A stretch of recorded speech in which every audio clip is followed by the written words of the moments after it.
Ça, c'est d'une part. Mais d'autre part, je vais dire aussi aux frères, vous savez, quelquefois, quand vous n'avez pas suffisamment de côtes pour certains combats, vous vaudrait mieux faire des concessions. L'affaire de terrain est très compliquée. Vaudrait mieux céder même quelquefois des portions de terrain pour retrouver, entre guillemets, la paix, que de vouloir dire qu'il ne va pas s'établir, parce que les combats de terrain ont emporté plus d'un. Ce monsieur... Concernant la dénonciation de ce matin, exercice favori de Pierre Blériot. Oui, parfait, nous irons vraiment au pas de course. En fait, c'est un problème de famille. Deux frères, un frère et une sœur sont venus me voir. Ils sont déjà au tribunal, il y a même eu des grosses. La problématique est la suivante. Leur père s'est marié, mais avant de se marier, il avait reconnu un neveu à lui comme étant son enfant. L'enfant au grand frère à leur père. Comme on faisait dans nos traditions.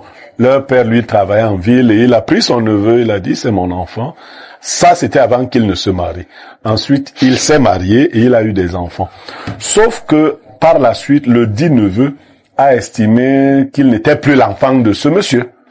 Il s'en est détaché.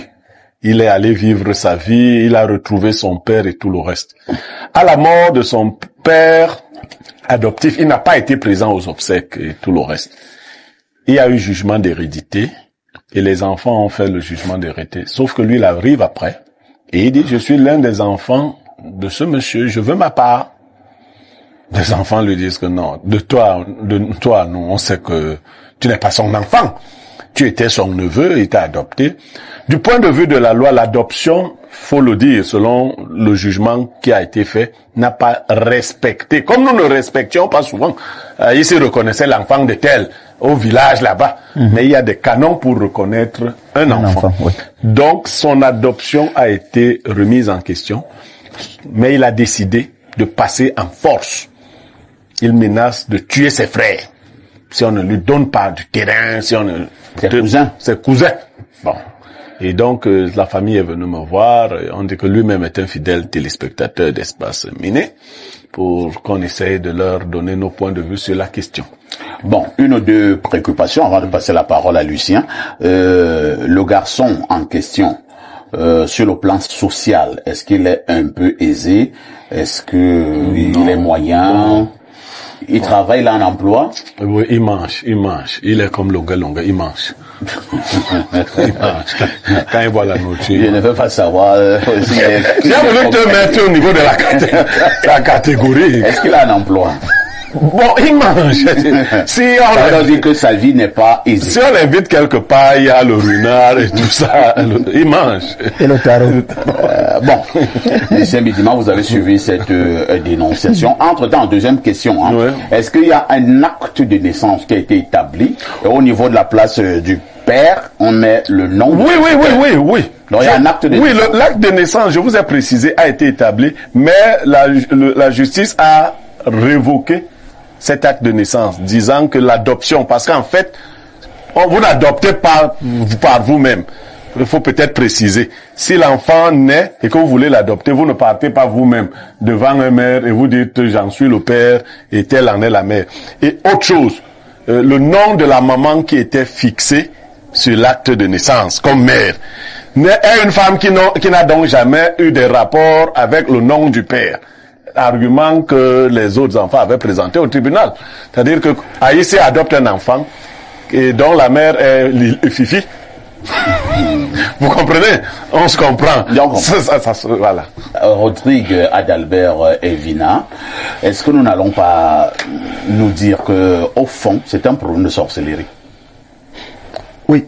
Parfait. Ici, je voudrais inviter Lucien Bitima Bissot à comprendre que notre société actuelle n'est pas vraiment très attachée à la tradition ou alors aux valeurs traditionnelles.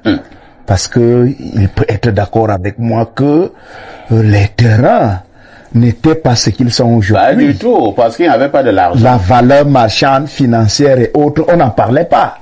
Ça se donnait presque gratuitement dans nos communautés. Moi, je parle du centre que je connais très bien.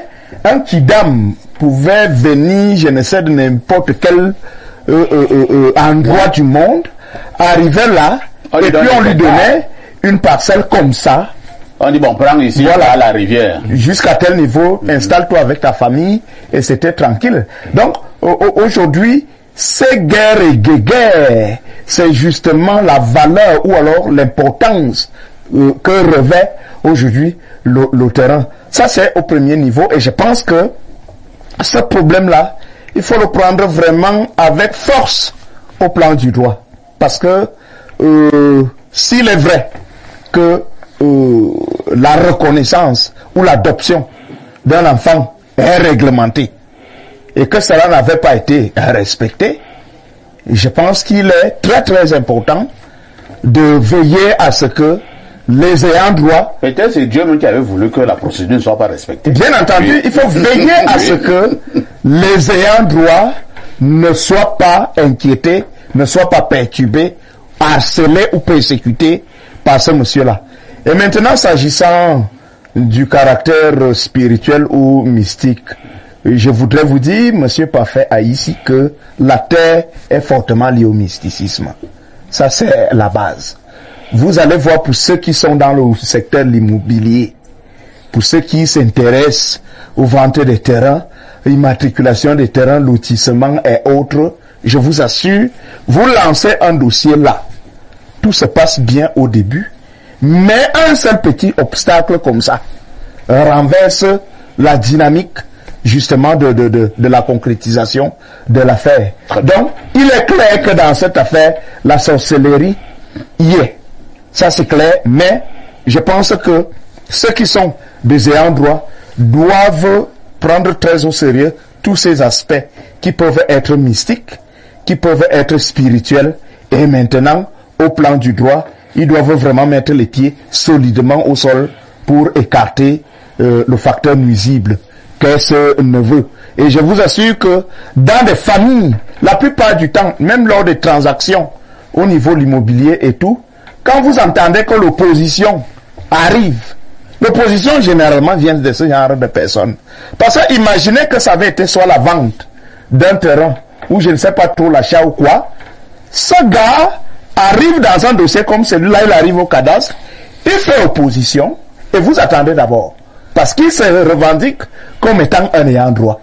Donc, moi je pense que même dans nos familles, il faut faire attention avec cette question d'adoption des enfants ou de reconnaissance. Parce que ces enfants, même quand ils grandissent, on connaît qui est futur rebelle, on sait qui est futur délinquant, qui est futur prélat, qui est futur policier. Il faut le dire. Ça c'est très important. Il y a aussi les gens qui sont hein.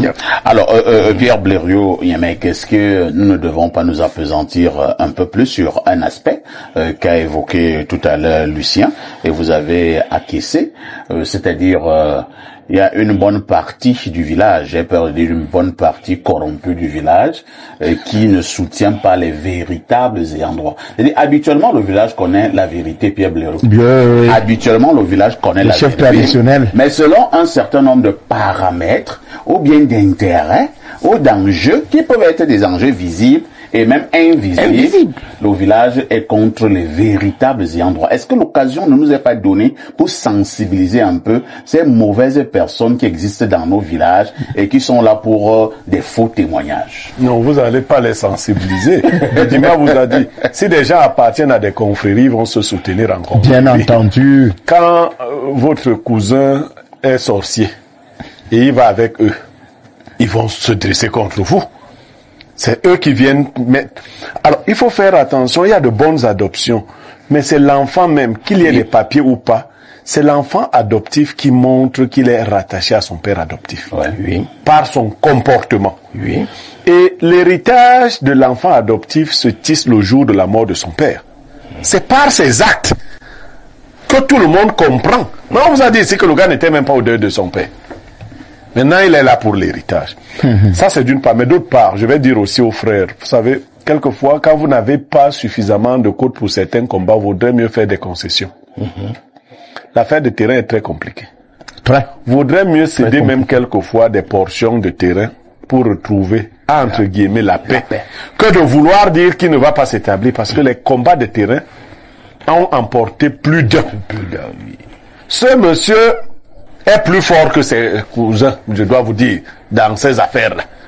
Beaucoup d'entre nous fuient leur village, ne se connectent pas au village. Le conseil que je donne aux gens, connectez-vous à vos villages, même à ces sorciers-là. Connectez-vous, soyez quelqu'un du village. Faut pas être quelqu'un de la ville qui apparaît souvent au village. Moi, j'ai apprécié ici qui est au village tous les jours. Tu sais que même ton vin de palme, tes whisky que les gens boivent là, parle dans leur ventre. Il faut être connecté au village. Beaucoup disent souvent que le village m'a tué. Oui! Si tu apparais comme une étoile, pim, un matin, tu viens, tu sors ta maison, tu mets la barrière, non, là.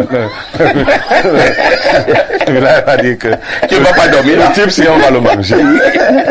Bon, moi, ceux qui me savent que moi, je suis même comme un des sorciers principaux du village. Moi, je suis de toutes les confréries de ma famille. Ah bon? Oui! Non, moi, je suis au village. Je suis là-bas, je suis dans tout ce qu'on fait. Quand tu commences à me combattre, je connais les rouages. Je sais quel oncle il faut aller voir pour lui dire que tu sais que mon grand-père était correct avec ton père, non? Tu vois ce qu'on me fait là? Tu dis quoi? Enfin, quand je le dis comme ça, on se comprend.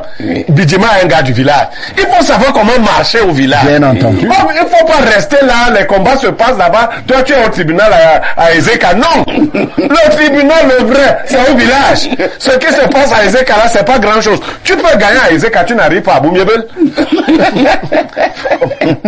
Merci Pierre Blériot.